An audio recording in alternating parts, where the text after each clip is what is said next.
우리의 인생이 두말할 나위 없이 다 복 있는 인생이 되어야겠죠. 그리고 또 내일 새롭게 시작되는 2024년도도 복 많이 받으시고 복 있는 인생, 불행한 한 해가 아닙니다.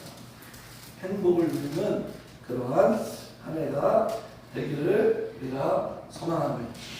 자, 새해 복 많이 받고 누리고 살아가는 게 인사말로 그치면 안 되겠죠. 그냥 희망사항이 되면 안 되죠. 그 희망이 현실이 돼요. 새해도 복 많이 받는 것. 자, 우리의 이 바램과 소망 현실이 되겠습니까? 못 되겠습니까? 가능할까요? 불가능할까요? 근거가 뭐예요? 근거가 돌아가는 상황 지금 안 좋잖아요. 집에 돈도 없고 뭐 하나 뭐 밝은 구석 하나도 없는데 무슨 새해 복을 많이 받겠다고 그렇게 마음을 모으십니까? 네? 근거가 있죠? 오늘 말씀 보니까 복이 있으리라. 우리 평생에 선언적인 말씀인데요. 근거가 뭐예요? 새해에도 우리는 복을 소망할 수 있고 새해에도 불행에서 행복으로 전환할 수 있고 실패에서 승리로 도약할 수 있는 근거가 뭐예요? 가장 확실한 근거 같이 합시다. 나에게는 복을 주시는 분이 확실히 계시다. 이게 근거예요. 가장 강력한 증거, 확실한 증거, 내 평생 유효되는 증거. 다시 보겠습니다. 17절 마지막 표현이 복이 있으리라. 그래서 복이 있을 수 있는 거예요. 하나님 말씀은 말씀으로 끝나지 않는 거 아시죠? 하나님 말씀은 현실입니다. 내 개인에게 하나님의 모든 말씀은 하나님과 나예요. 하나님과 나 1대1 나에게 말씀하시는 거예요. 나에게 내 이름을 부르시면서 누구야 그러면서 네가 이것을 알고 행하면 복이 있으리라. 있을 거야가 아니라 있으리라. 완료형. 이미 결정난 사실이에요. 우리가 다 찾아 먹는 거죠, 성도님들. 그래서 행복은요 모두의 것이 아닙니다. 모두가 소망할 수 있지만 모두의 것이 아니에요. 행복은 성도들만의 것이에요. 네? 성도들만의 것. 같이 합시다. 행복은 나의 것. 모세가 마지막 메시지, 유언과 같은 메시지가 이거예요. 이스라엘이에요. 우리도 다 이스라엘입니다. 성도님들. 영적인 이스라엘. 이스라엘을 같이 읽어. 시작. 너는 행복한 사람이구나. 지금 상황과 환경은 광야예요. 광야. 근데 모세는 강력한 믿음의 근거로 너는 행복한 사람. 넌 절대로 불행하지 않아. 너는 하나님의 소유이기 때문에. 하나님과 연관이 있는 자이기 때문에. 그 근거로 너는 행복한 사람이야. 이 사실을 확실히 알아야 돼. 이 사실로 상황을 지배해버려야 돼요. 성도님들. 상황이 이 사실에 지배를 당하면 안 돼요. 강력하게 내 안에 자리매김이 돼서 그냥 내 불행한 현실과, 사실 불행하다라고 말하기가 좀 그러네요. 아무튼 어려운 내 환경과 상황을 지배해버려야 돼요. 이게 믿음의 카리스마예요. 여호와의 구원 근거가 뭐냐? 왜 행복하냐? 여호와의 구원을 너같이 얻은 게 쓰는 분이야. 주님이 너를 위해서 십자가에 죽으셨다. 나를 위해서 죽어준 존재 없잖아요. 예수님밖에. 지금까지 없잖아요. 앞으로도 없어요. 너같이 구원하는 누구냐? 그는 너를 돕는 방패다. 막아주시고 도와주시고 때를 따라 도와주시고 내 영광의 칼이로다. 최종 병기, 나의 하나님 최종 병기, 강력한 무기, 성령의 능력, 내 대적이 내게 복종하리니. 그렇죠? 승리하게 된다는 거예요. 내가 그들의 높은 곳을 밟아버린다는 거예요. 성령. 행복은 우리의 것이에요. 우리만 기대할 수 있어요. 우리만 소망할 수 있어요. 세상에는 행복이 없어요. 안타깝지만 그들이 인정하지 않을지라도 세상에는 행복이 없어요. 세상에는 소망이 없습니다. 그들이 느끼고 그들이 말하는 행복은 다 가짜예요. 행복이 아니라 사실상 그냥 기분 좋은 거예요. 기분 좋은 것을 행복이라고 착각하고 도취되며 살고 있어. 그냥 어거지로 만들어낸 거예요. 너무너무 없어가지고 소확행이라는 말도 만들어냈잖아요. 어거지로 만들어내고 그리고 팍팍 우기는 거예요. 그 자존심이 세상에는 없어. 우리에게만 있어.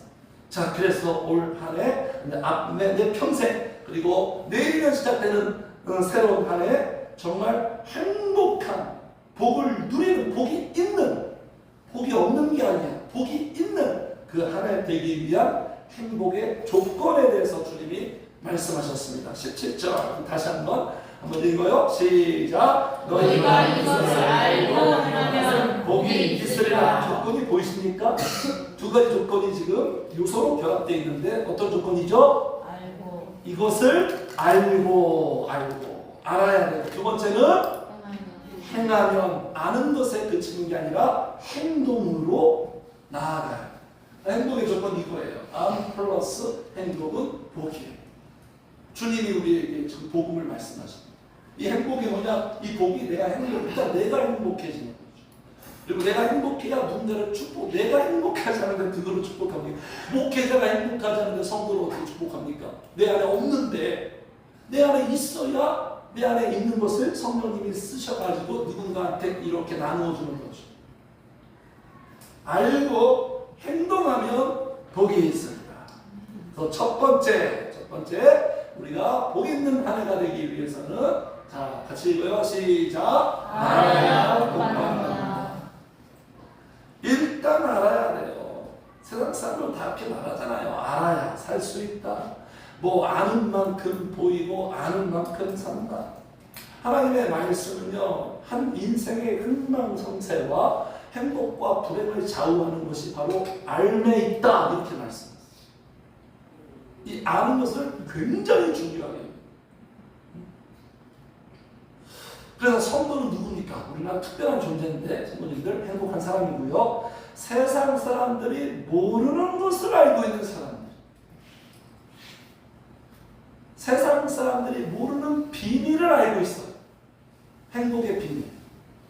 비결을 노하우를 알고 있어. 노하우. 성도는 아는 사람이에요.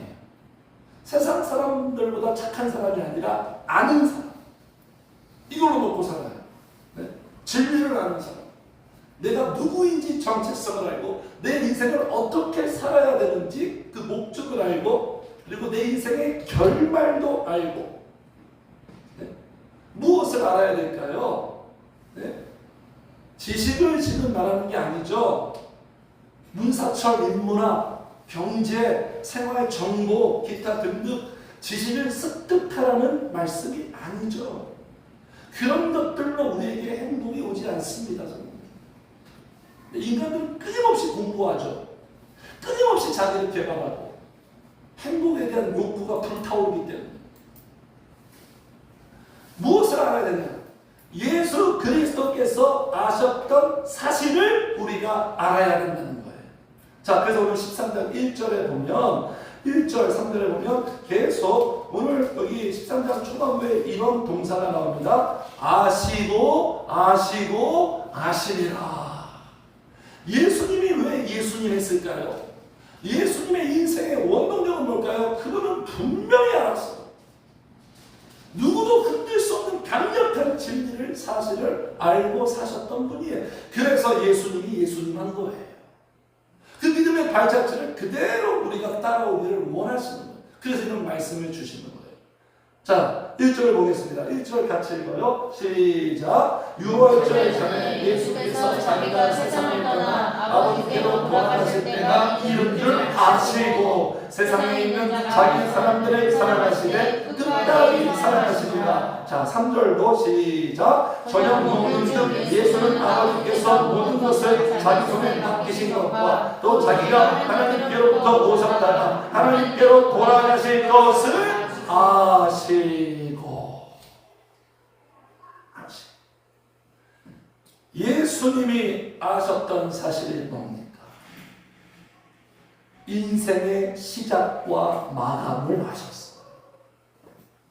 자기가 누구에게로부터 왔다? 하나님께로부터 왔다. 그 시작점. 그리고 그 중간 과정, 예수님의 전생에도 그 하나님, 성령님에 의해서 살아가고 있다는 것도 아셨고, 언젠가는 세상을 떠나서 다시 누구에게로? 아버지께로, 보내신 아버지께로 돌아가셨다는 것을 주님은 아셨어요. 항상 이러한 관점으로 인생을 사셨어요. 우리도 똑같이 그렇게 살아야 되는 거예요. 우리가 알고 살아야 할 사실, 내 출생의 비밀이에요. 내 출생. 그냥 태어나지 않았다라는 사실. 부모의 사랑으로 생물학적으로 태어나지 않았다는 사실. 내 인생의 시작과 출생은 누구에 의해서, 성모님들? 하나님 아버지에 의해서 시작됐다는 거예요. 이 기원을 알아야 되는 거예요. 하나님에 의해서 이 세상에 출생됐다는 거예요. 근데 그 출생과 시작은 분명한 목적이 담겨져 있다. 그냥 태어나지 않았다는 거예요. 분명한 목적을 한 사람 한 사람 그냥 세트로, 단체로 그냥 공장에서 기계 뽑듯이 그렇게 만들어낸 게 아니라 한 사람의 전부예요. 하나님에게는 인류 역사상 나랑 100% 똑같은 인간 없습니다. 비슷한 인간이 있어도 완전히 100% 똑같은 인간 없는 역사상에 나는 나 혼자예요. 나 혼자. 하나님에게는 그냥 나는 나 혼자밖에 없는 것처럼 하나님께서 우리를 대해 주십니다. 목적이 있는 건 목적. 사명이 있어서 태어난 거예요. 그냥 잘 먹고 잘 살아라. 그냥 세상 그런 방식 아닙니다. 하나님의 위대한 목적이 있어요. 비전이 있어요. 사명이 있습니다. 총체적인 우리의 목적은 뭡니까? 주님의 영광을 위하여. 먹든지 마시든지 주님의 영광. 내 일상에서도 주님의 영광. 우리가 기뻐하고 즐거워하면 주님의 영광. 우리의 모습을 통해서 누군가가 예수님을 보게 되면 주님의 영광. 믿음으로 견디고 인내하고 승리하면 주님의 영광. 우리의 전 세대를 통해서 주의 영광을 위하여 우리를 태어나게 한 거예요. 그렇게 살다가 언젠가는 우리도 세상을 떠난다는 사실. 그래서 다시 돌아간다는 사실. 누구에게로? 우리 하나님. 세상 사람들 죽음을 어떻게 표현합니까? 돌아가셨습니다. 왜 그렇게 다 표현하지? 예수도 안 믿는데. 어디를 돌아간다는 거야? 어디를? 본능 속에 심겨져 있는 거예요. 다시 하나님께로 돌아간다는 사실. 지금 삶이 너무 빡세고 막 현실에 우리가 막 지치고 매여 살지만 언젠가는 하나님께로 돌아가는 게 분명한 사실. 그냥 한마디로 뭡니까? 내 모든 삶은 나에 의해서 결정된다는 게 아니죠. 누구에 의해서 결정된다? 하나님에 의해서 결정된다는 사실. 다윗의 인생만의 탁월함이 이거예요. 다윗은 시편에서 항상 이렇게 고백하면서 살았어요. 힘들고 어렵고 절망적이고 상황에 있지만 골짜기를 다닐지라도 사울판을 겪고 언제 죽을지 모르는 위태한 상황 속에서 다윗은 항상 이 생각으로 살았습니다. 내 인생이 나에게 있는 것이 아니라, 같이 합시다, 하나님께 있도다. 시편 한번 보세요. 그 편 많이 나와요. 나에게 있지 않아요. 하나님에게 있다. 이런 인생의 시각을 가지고, 관점을 가지고 살았다. 이게 다윗을 지켜주는 거예요. 다윗의 버팀목이 되는 거예요. 그래서 성도님들, 이 사실, 내 인생이 하나님 손에 있다. 하나님이 나를 보냈고 하나님이 살게 할 거고 언젠가 하나님께 돌아간다. 이 하나님의 절대 주권, 이 사실을 알고 사는 사람은 어떻게 살아갈까요? 믿음이 삶에 영향을 주는데 어떻게 살아갈까요? 본문에서 예수님이 보여주고 있어요. 그냥 자기 마음대로 막 살까요? 그냥 막 살까요? 그냥 본능대로 본성대로 그냥 마위에 할 수 있을까요? 아니면 이 땅에 올인할까요? 한 번밖에 없는 인생은 이 땅에서 나는 반드시 성공해야 돼. 모든 승부수를 다 이 땅에다 걸면서 살까요? 세상 가치관대로, 세상의 방식대로 얻으려고, 가지려고 아둥바둥대면서 살까요, 선생님들? 어떻게 살아갈까요? 일단 의식에 복이 있는데 의식하면서 살아가요. 의식하면서 누구를? 하나님을 항상 의식하며 살고 그리고 디데이를 의식하며 살아갑니다. 언젠가는 돌아갈 그날, 언젠가는 돌아갈 그곳. 너무나 소문있는 현실에 매이지 마세요. 이 세상은 내 집이 아니에요. 내 집에 초라한 것 때문에 너무 낙심하지 마세요. 거기에 마음이 넘어가지 마세요. 이 세상은 내 집이 아니에요. 우리의 본향 천국. 항상 천국을 바라봐야 됩니다, 선생님들. 우리의 뇌 속에 항상 천국이란 두 글자가 떠나면 안 돼요. 배제되어 있으면 안 됩니다. 돌아갈 곳을 항상 생각하는 거죠. 그래서 옛날에 초기에 고난받았던 성도들은 늘 천국이 현실이었어요. 언제 죽을지 몰라요. 언제 고난당해서 죽을지 몰라요. 순교할지 몰라요. 언제나 천국 마라나타 주 예수여 다시 오시옵소서. 고전적인 신앙이 아닙니다. 어제나 오늘나 언제나 동일한 신앙으로 종말론적 신앙으로 살아가야 되는 거예요. 주님 만날 준비를 항상 하면서 혼인잔치 우리를 단장하면서 내 인생을 결산한다고 해서 결산, 우리 직장 생활할 때도 결산하는 날 긴장하잖아요. 내 삶이 끝나는 날 결산하는 날이에요, 성도님들. 우리 주님과 대면해서 그날을 항상 의식하며 살아야 돼요. 항상 준비하면서 살아야 돼요. 허투루 살 수 없는, 이렇게 의식하면서 인생에서 가장 의미 있고 가치 있는 삶을 살아가는 거예요. 그 예수님이 지금 1절에 그 모습 보여주고 있어요. 자, 1절 다시 한번 시작. 6월절 전에 예수께서 자기가 세상을 떠나 아버지께로 돌아가실 때가 이름을 하시고 세상에 있는 자기 사람들을 사랑하시되 끝까지 사랑하시니라. 예수님이 아시고, 예수님이 이 모든 것을 아시고 주님은 지금 어떤 삶을 보여주고 있는 거예요? 마지막에 어떻게 말씀하시죠? 끝까지 사랑하십니다. 우리의 인생에 가장 가치 있고 의미 있는 삶이 뭐예요? 사랑하며 사는 삶. 아는 자는 이러한 삶을 추구합니다. 사랑하며 사는 삶. 그러니까 그 핸드폰, 그죠? 위대한 혁신이죠. 인류의 발명품.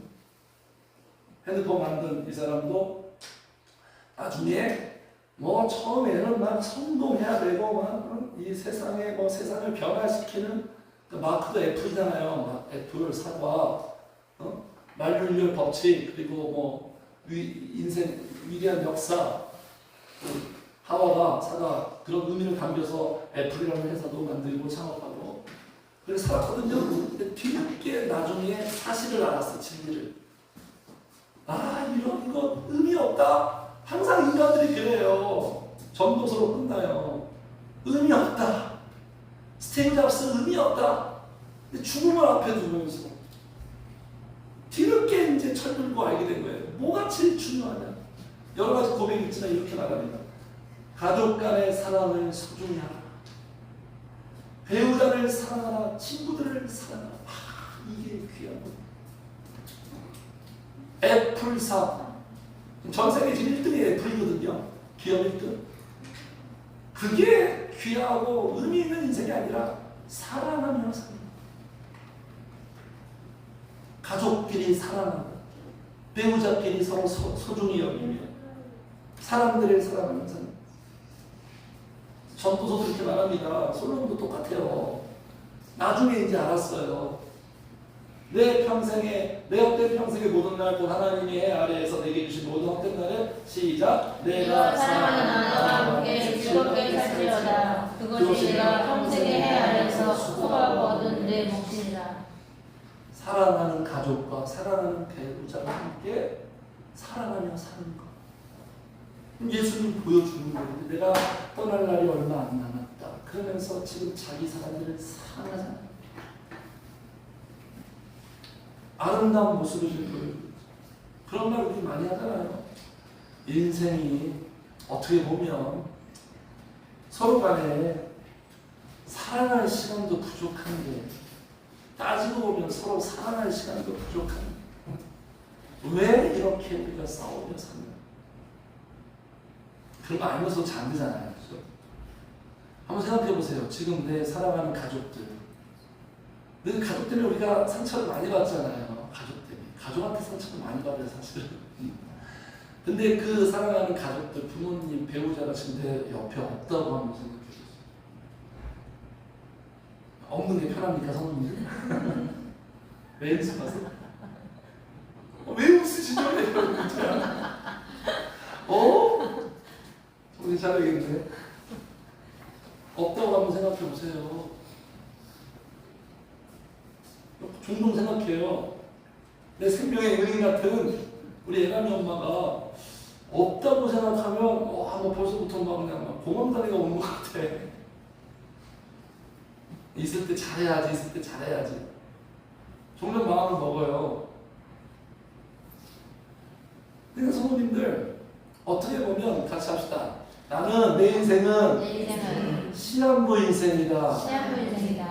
시한부 인생이에요. 우리 다 시한부 선고 받았어요. 앞으로 뭐 몇십 년 후면 다 돌아갑니다. 병원에서 만약에 청첩병력 같은 시한부 선고를 딱 받았다고 생각해 보세요, 성도님들이. 그냥 건강검진 갔는데 갑자기 얼마 안 남았대. 시간이 얼마 안 남으셨네요. 막 6개월, 막 3개월. 그러한 어떤 선고를 받으면 성도님들 어떻게 사시겠어요? 그 선고 받으면 여전히 나는 돈을 벌어야 돼. 나는 뭐 세상에서 성공해야 돼. 난 저걸 가져야 돼. 이런 생각으로 여전히 출발할까요? 그럴 수는 없겠죠.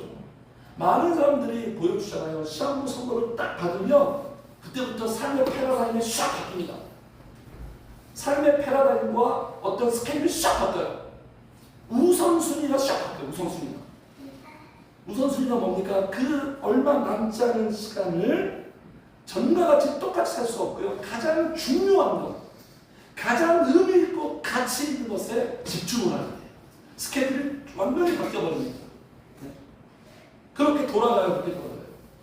대부분 그 의미 있고 가치 있는 시간들은 어떤 시간이냐면 사랑하는 사람들과 함께, 사랑하는 가족들과 함께 더 좋은 시간 보내고 더 많이 대화하고 정말 쑥스러워서 절대로 못했던 미안하다, 사랑하다, 고맙다 표현도 용기를 내서 하게 됩니다. 여행도 같이 가고. 그래서 얼마 전에 몇 년 전 드라마, 그죠? 가족끼리 왜 이래, 그죠? 이 드라마 봤는데 이 주인공인 아버지가 시한부 선고를 딱 받으니까 서로 써먹하고 드문드문했던 가족끼리 아버지를 위해서 이런 어떤 파티, 이벤트를 막 하는 거예요. 가족들과 시간을 보냅니다. 자기가 돈 벌고 막 이런 일보다 아버지와 함께하는 시간을 더 많이 하래요. 알게 되면 이렇게 살게 되는 거예요. 우리 역시 시한부 인생이에요. 가장 의미 있고 가치 있는 것이 반복되는 것 같지만 사랑하는 사람들만, 사랑하라고 만나게 하신 사람들, 나에게 상처 주고 내가 믿은 그 사람도 주님이 결국 나의 성장과 성숙을 위해서 아픈 손가락 같은 내가 사랑하고 섬기고 견디고 인내하고 받아주고 예수님의 그 사랑을 연습하는, 그래서 우리가 세워져가는 그런 의미와 목적으로 내 앞에 있는 거예요. 내 곁에 있는 거예요. 그냥 눈에 가시가 아닙니다. 나를 힘들게 하는 그런 존재가 아닙니다. 자, 그래서 주님이 지금 보여주시죠. 보여주고 있는 그 사랑을 이렇게 표현하십니다. 어떤 사랑일까요? 주님의 사랑은 1절에 보니까 세상에 있는 누구를, 자기 사람들을 사랑하실 때 언제까지? 끝까지 사랑하십니다. 감동이 좀 오십니까, 성도님들? 이것 때문에 우리가 살아가는 거예요. 이것 때문에 우리는 끝장나지 않습니다. 이것 때문에 여전히 우리는 지금 존재하고 있는 거예요. 끝까지 사랑하는, 그분의 사랑은 유통기한이 없어요. 그분의 사랑은 한계가 없어요. 인간의 사랑과 차원이 달라요. 끝없는 사랑.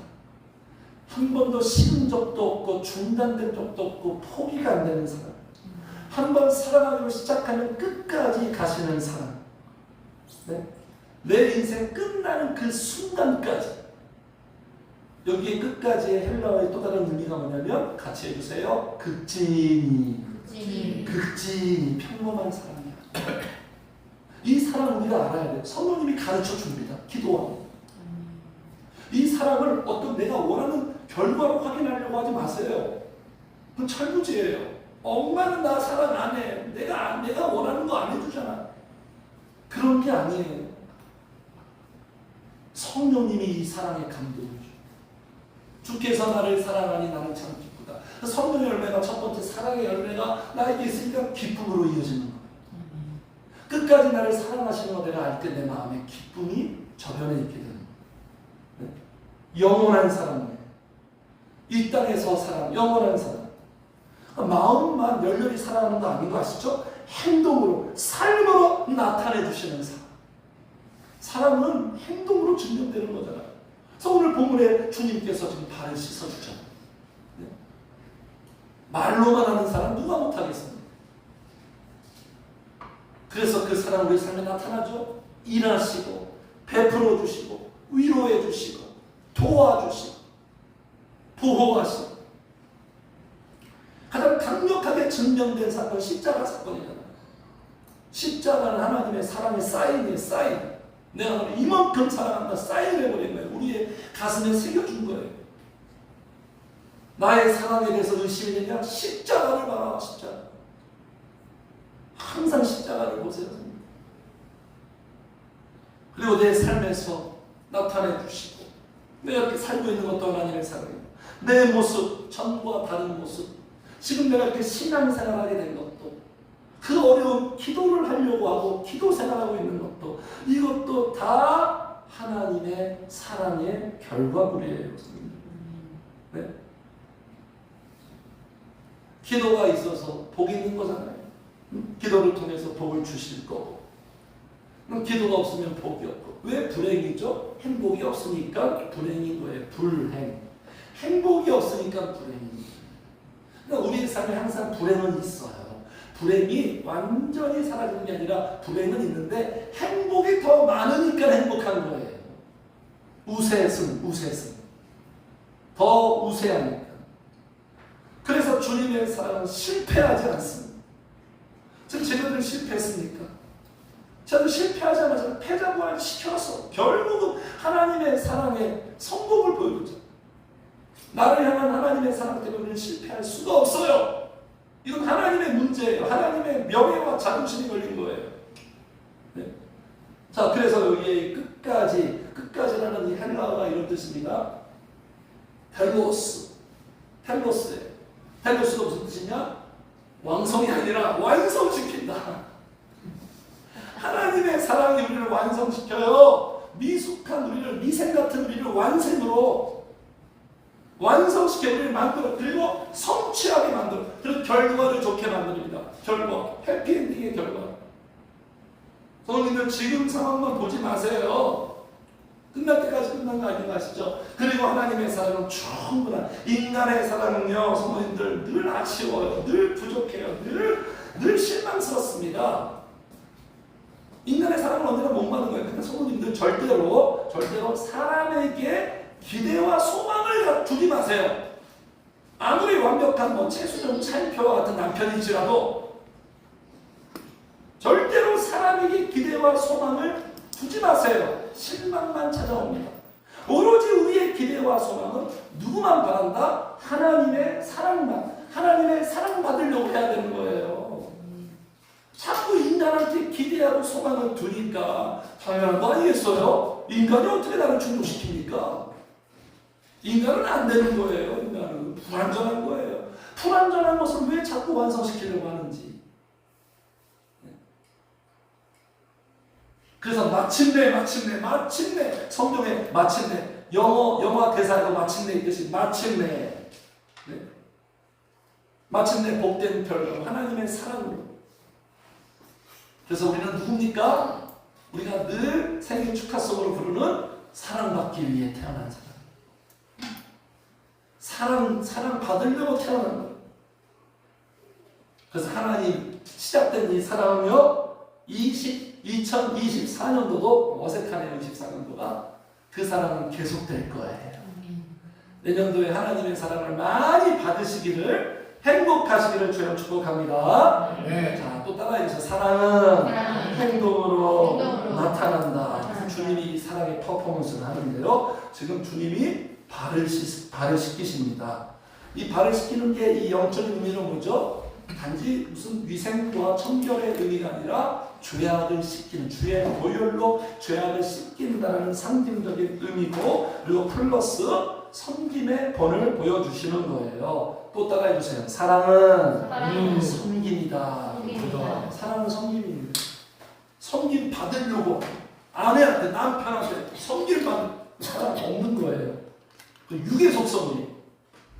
자, 그래서 여기 주님이 이렇게 말해요. 15절 보겠습니다. 15절 시작. 내가 너희에게 행한 것 같이 너희를 행하게 하려 하여 항상 우리 지금은 그냥 명령만 하는 게 아니라 다 보는, 이게 진정한 리더십이죠. 이 권위가 있는, 여기에 영향력이 있는 거예요. 말로 하는 게 아니에요. 직접 보여줘야 돼요. 부모님들이 가정에서 직접 보여줘야 되는 거예요.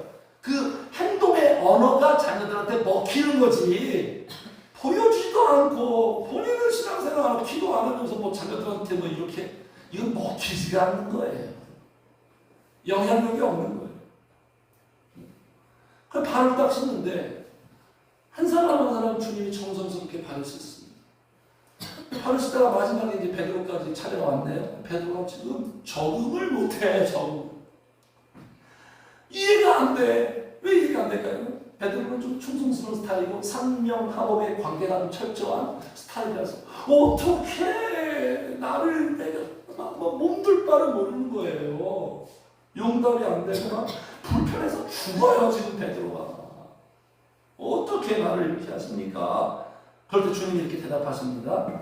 여기 6절 제가 읽게요. 시몬 베드로에게 이르시니 베드로가 이르되 주여 주께서 내 발을 씻으시나이까.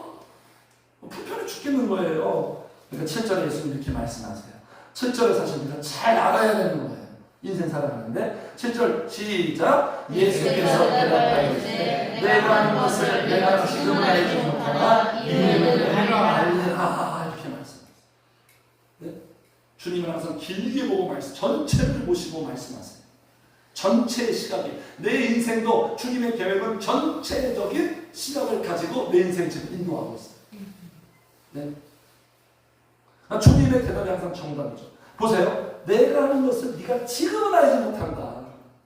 근데 후에는 알리라. 후에는 알게 된다. 항상 아까 얘기했죠. 텔로스는 결과가 좋다. 마침내 알게 된다.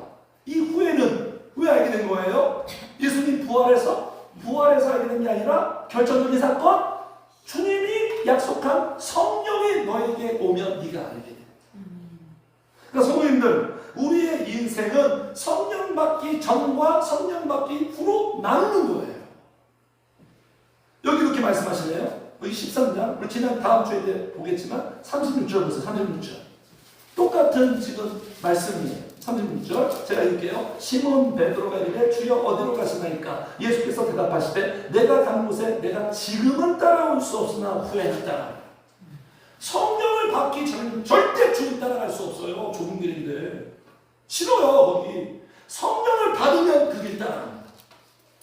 성령의 역사로 따라가는 거예요. 우리 인간의 의지와 신념으로 절대로 못 따라가요. 절대로 못 따라가요.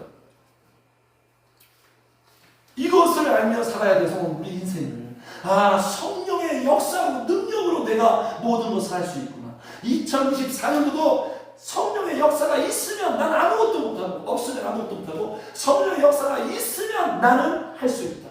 내게 능력 주시는 자에서 내가 모든 것을 할 수 있다. 어떤 시련과 역경과 고난도 내가 이겨낼 수 있다. 내가 아니라 성령의 능력.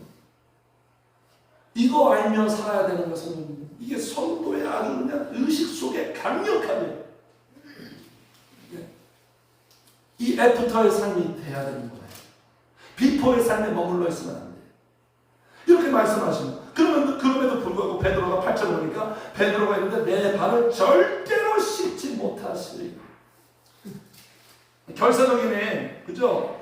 자기가 보기엔 거 아니라는 거예요. 자기가 보기엔. 선생님 보세요. 이게 우리 인간이에요. 주님의 말씀보다 내 생각에 내가 보기엔 아니다라는 거예요. 내가 아니면 주님의 말씀도 아닌 거예요. 우리 인간이 이렇다니까요, 성도님들. 제가 늘 말씀드렸죠. 주님을 가로막고 주님의 걸림돌이보다 내 생각에 내 생각. 내 생각이란 이놈이 주님이 하시는 일을 방해해요. 지금 베드로 보세요. 절대로 주님 위하는 것 같잖아요. 존경하는 것 같잖아요. 주님 위하는 게 아니죠. 주님이 원하는 대로 하는 게 위하는 거죠. 근데 인간적으로 절대로 못합니다. 절대.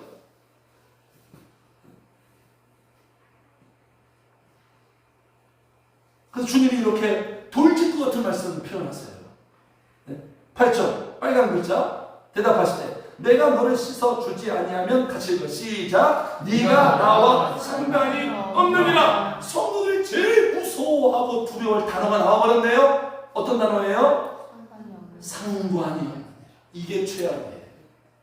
이게 비극이고 이게 불행이에요. 성도님들. 상관이 없다는 건 뭐예요? 간섭하지 않는다는 거예요. No touch 인생. 주님의 보혈로 씻음받고 구원받지 않으면 주님과 아무런 상관이 없는 거예요. 그러니까 성도님 누가 죄인이에요? 죄인은요. 주님이 상관하지 않는 사람, 주님이 간섭하지 않는 사람. 그러니까 죄인들은 이렇게 말하죠. 예수 믿으세요. 교회 나오세요. 그럼 어떻게 생각합니까? 나랑 무슨 상관인데 예수가. 교회 가는 게 나랑 무슨 상관인데.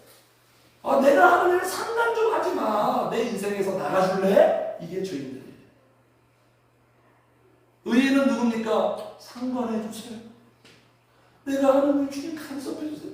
꼭 함께 해주세요. 성령님 내 곁을 떠나지 말아주세요. 항상 내 아이가 엄마처럼. 그죠? 애기가 늘 엄마만 다 붙들고. 이게 구원받은 의인들의 모습이에요. 성령님들. 상관해 주세요. 간섭해 주세요. 내가 너를 씻어주지 않으면. 그러니까 십자가의 피로만 깨끗해지는 도덕과 윤리와 인간의 수행으로 되지 않아요. 십자가의 피로 깨끗함을 받아야지만 너는 나와 상관이 있다. 내가 너와 상관 있는 관계 만들려고 너를 위해서 십자가의 피를 흘릴 거다. 우리가 받은 은혜가 얼마나 큽니까, 성도님들. 받은 복이 너무나 큰데 고작 몇 가지 문제 때문에 이 받은 복들을 우리가 보지 못하는 게 참 그렇잖아요. 그러니까 베드로가 조금 감이 왔어요. 이걸 무서워해야 돼요. 그죠? 시몬 베드로가 이제 주여 내 발뿐만 아니라 손과 머리도 씻어주옵소서. 성도들은요, 이걸 제일 무서워해야 돼요. 하나님이 나와 상관이 없는 거. 내가 요즘 내 삶이 주님과 별로 상관이 없는 것 같아. 주님과 별로 관련이 없는, 이거 제일 무서워해야 돼요. 2024년도도 그러한 두려운 경외심을 가지고 살기를 축복합니다. 네. 항상 하루를 살아도 주님과 상관이 없는. 그래서 10절에 또 주님께 또 한 가지 더 가르쳐 주죠. 예수께서 이르시되 이미 목욕한 자는 발밖에 씻을 필요가 없느니라 온몸이 깨끗하니라 너희가 깨끗하나 다는 아니니라. 충격적인 사실도 나와요. 여기에 목욕은 뭐죠? 택함 받고 은혜 받고 구원받은 자라는 거예요. 베드로는 그런 사람이야. 넌 발만 씻으면 돼. 발은 뭐죠? 연약하고 더럽고 추하고 이런 부분 주님께서 지금 이렇게 깨끗하게 해주는 거예요. 그러면서 충격적인 표현 다는 아니니라. 성도님들 다 구원받은 거 아니에요? 교회 다닌다고 해서 다 구원받은 거 아니에요? 목사님이라고 해서 다 구원받은 거 아니에요? 어떤 성도님들이 생각하더라고요. 목사님은 다 천국 가는 거 아니에요? 노! 목사라고 절대로 구원받는 게 아니라 성령과 소통하는 자가 구원받는 거예요. 그게 진짜 목사예요. 성령과 소통이 없으면 거짓 선지자예요. 신학적으로 분명하게 알아도 자기 팔자 11절 이는 자기를 팔자가 누구인지 이미 다 알고 계습니다. 그럼에도 주님은 사랑하시죠. 이 팔자가 누굽니까? 우리가 잘 아는 대로 가룟 유다죠. 가룟 유다는 왜 예수님을 팔았을까요? 왜 팔았죠? 일단 인간적으로 예수님께 실망했어요. 예수님께 배신당했어요. 그러니까 여기에 이 사람이 이방원이고 이 정도들인데 이방원이 정도들을 정치적 스승 멘토로 여겼습니다. 되게 좋아했어요. 근데 나중에 이 정도전이 국가 정책이 너무 실망스럽고 자기의 생각과 다른 거예요. 배신당하고 그래서 죽여버리거든요.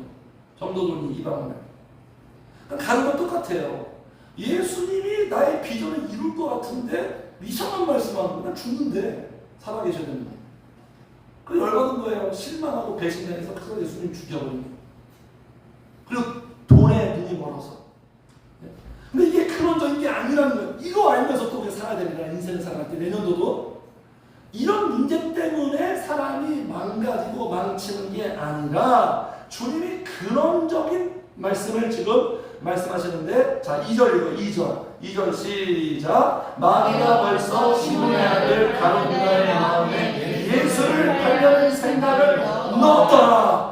근원적인 문제는 뭐다? 마귀의 역사예요. 27절도 한 번 더 읽어요. 27절 시작. 조각을 받은 후 곧 사탄이 그 속에 들어간지라. 사탄이 그 속에 들어가고 사탄이 생각을 불어 넣어주고 마귀의 역사 때문에 예수님 팔아버려요. 마귀는 항상 예수님 팔아버리게 해요. 여기서 팔아버리는 게 뭐냐면 내 던지다. 내 던져버리는 거예요. 그냥. 그러니까 마귀는요, 우리의 육체의 어떤 그 상해를 입히는 게 아니라 심리전의 대가예요. 심리전의 대가. 사람이 생각과 정신이 무너지면 다 무너집니다. 그런 말 하면 정신줄 놓지 말라고. 마귀는 항상 마음과 생각에 불어 넣어요. 성모님들. 우리의 멘탈을 뒤흔들어버리고 멘탈을 붕괴시켜요. 어떤 생각? 인간적으로 생각. 아까 베드로처럼 안 돼요. 인간적인 생각, 육신적인 생각, 그냥 자기 생각, 자기 중심적인 생각, 세상적인 생각, 물질적인 생각, 비관적이고 절망적이고 부정적이고 이게 마귀가 우리에게 주는 생각이에요. 그러니까 마귀는 주님보다 언제나 물질. 주님 말씀하셨죠. 두 주인을 섬길 수 없다. 이거 아니면 이거다. 주님보다 물질, 영적인 것보다 육신적인 것. 생각하게 해서 선택하고 결정하게 만드는 거예요. 그 선택이 우리의 삶에 파장을 일으키잖아요. 배신하게 만들어요. 마귀는 항상 변질시키고 배신하게 만들고, 성령님은 변화시키고 충성하게 만들어요. 가는 길이 달라요. 성모님들 2024년도도 같이 합시다. 영적인 전쟁은 계속된다. 우리 성도님들 진짜 신앙생활 하려고 하고 기도하려고 하니까 마귀 타깃이에요. 타깃. 블랙리스트입니다. 누구보다도 마귀가 아주 심각하게 싫어하는 존재예요. 2024년도도 영적 전쟁은 계속될 거예요. 성도님들의 성장을 절대로 용납하지 않습니다. 마귀가 제일 싫어하는 게 성장이거든요. 하나님은 제일 좋아. 그 성도님들 틈을 주시면 안 돼. 마귀에게 틈타지 말라. 그러니까 지금 생각을 넣었다는 것은 지금 다른 유다는 그냥 무장해제야. 그 속에 아무것도 없는 거예요. 그러니까 마귀가 들어오기가 너무 쉽죠. 문이 다 열려있는데 마귀의 역사를 허용하지 마세요. 성도님. 허용하지 않는 길은 무장하는 거예요. 무장. 성령의 충만의 전신갑주. 그렇게 승리하길 축복합니다. 그래서 이 유다의 배신에 예수님의 심경이 어땠을까요? 같은 인간 입장으로 충분히 공감이 되죠. 예수님이 이 유다의 배신에 나는 예수니까 초연하지 않았어요. 아무렇지 그런 상태가 아니었어요. 예수님도 인간이었고 유다를 사랑했잖아요. 예수님이 많이 힘들어했습니다. 여기 21절 보겠습니다. 21절.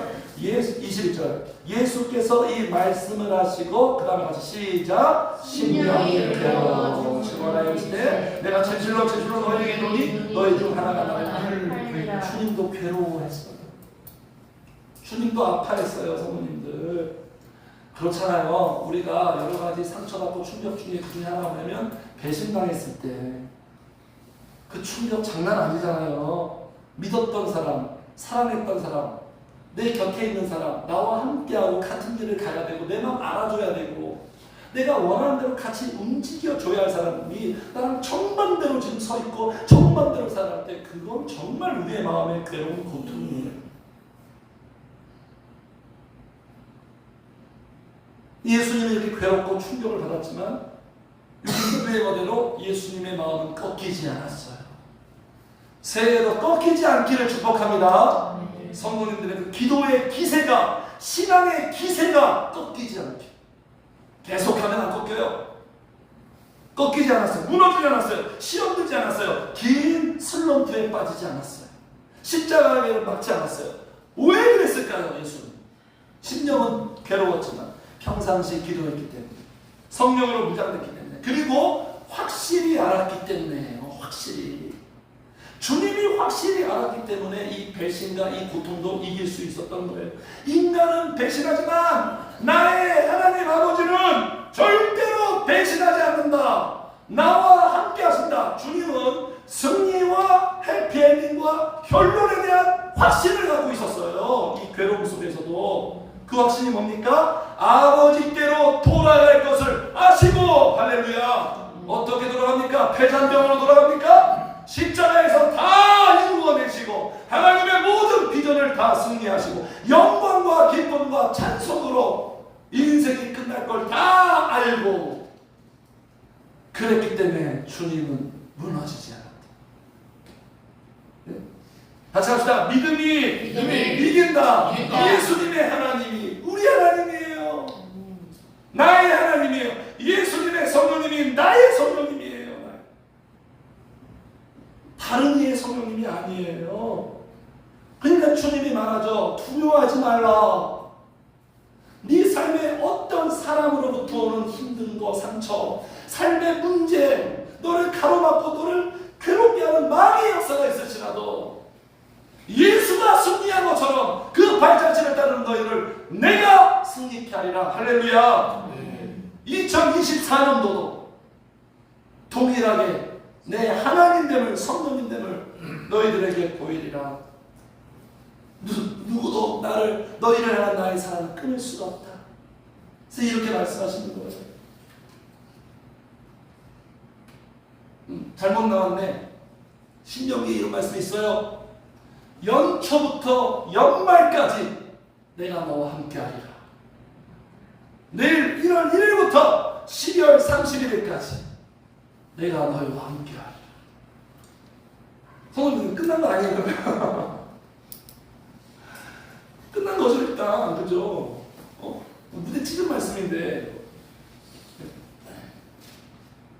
성도님들, 그래서 24년도에도 내 삶의 사건과 문제와 시련이 나에게 들어올지라도 이 성령님 함께 계시고 일하시기에 무너지지 않고 넉넉히 이기시기를 주의 축복합니다. 이 사실 분명히 알며 살기를 축복해요. 이것을 알고 마지막으로 같이 합시다. 시작. 행동에 복을 받는다. 아는 것으로 그치면 안 돼요. 지식이에요. 행동으로 행동하기 위해서 알려주는 거예요. 알려주는 거. 무슨 행동을 해야 됩니까? 예수님처럼 사랑하고 섬기는 거. 그러니까 막 이렇게 막 새도식도 하잖아요. 새도식 참 감동과 울림이 있어요. 새도식 할 때는 뭔가 숙연해지고, 그죠? 무장해져야 되는 것 같아요. 사람의 뭐 고집이나 아집이 다 무장해. 이렇게 흐름을 보고 하시는 거예요. 새도식. 예수님처럼 사랑하며 섬기며 사는 것. 이것이 옳다. 여기 나오죠? 13절에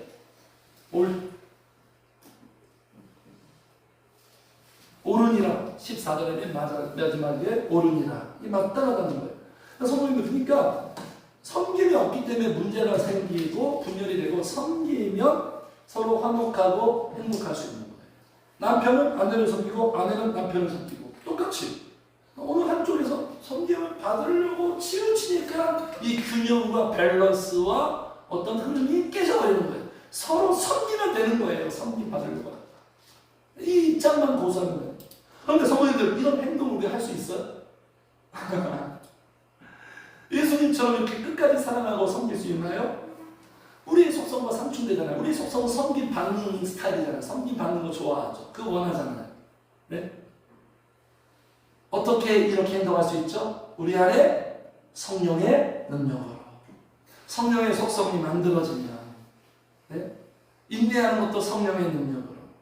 그럼 무슨 행동을 해야겠죠? 내년도도 성령이 내 안에 임하시고 성령이 내 안에 역사하도록. 그래서 구하고 자꾸 두드리는 거예요. 성령님을 구하고 자꾸 두드리는 기도의 행동을 합니다. 주님의 말씀을 알고 사실 알고 기도의 행동을 하면 복이 있다. 사람이 할 수 있는 최선의 행동, 위대한 행동이 바로 기도의 행동이죠. 이거보다 위대한, 왜 그렇습니까? 이 행동이 내 인생을 새롭게 창조합니다. 이 행동이 성도님들 알게 해요. 보세요. 지진을 불러구하며 명철 것을 높이면 기도 좋다. 기도 은을 구하는 것 같이 그것을 구하니까 돈 벌려고 애쓰는 것처럼 성령을 구하며 감추어진 보배를 찾는 것 같이. 그러니까 아직 성령의 역사는 잘 모르겠어. 감추어진 것 같아. 근데 그걸 내가 정말로 알기 위해서 이렇게 찾으면, 그것을 찾으면 시작. 여호와 명예하기를 깨달으며 하나님을 알게 되니. 기도로 하나님 알게 되는 거예요. 설교로 알게 되는 게 아니라. 기도하면 주님을 알 수밖에 없어요. 하나님 너무 좋아해요. 기도에 그냥 자신을 나타내는 거죠. 그래, 내가 너에게. 네가 나를 찾는구나. 오, 그래. 그러면 내가 너한테 나타나야지. 성령의 역사를 맛보게 해야지. 그러니까 복된 거예요. 행복해지는 거예요. 좋아지는 거예요. 그러니까 이 행동이요, 창조하고 만드는 거예요. 그냥 너무나 단순하고 확실한 기도해야 복을 받는 거예요. 네? 기도의 승부를 거시기를 축복합니다. 네. 시작하시고 기도하신 분들은 업그레이드 되시길 축복합니다. 기도만 무너지지 않으면 돼요. 이게 평범한 말인 것 같은데 무서운 말이에요. 기도만 무너지지 않으면 돼요. 그러면 문제 없어요. 성령입니다. 성령님들 2024년도 올해도 부족했지만 감사로 우리가 마무리하고요. 새롭게 열어주시는 2024년 우리가 기도하고 성령님이 알게 하시고 예수님처럼 확실히 알아서 정말 사랑하고 섬기고 승리하는 행동을 통해서 복이 넘치는 해피 뉴 이어 되시기를 주님의 이름으로 축복합니다. 네, 찬양하겠습니다. 216장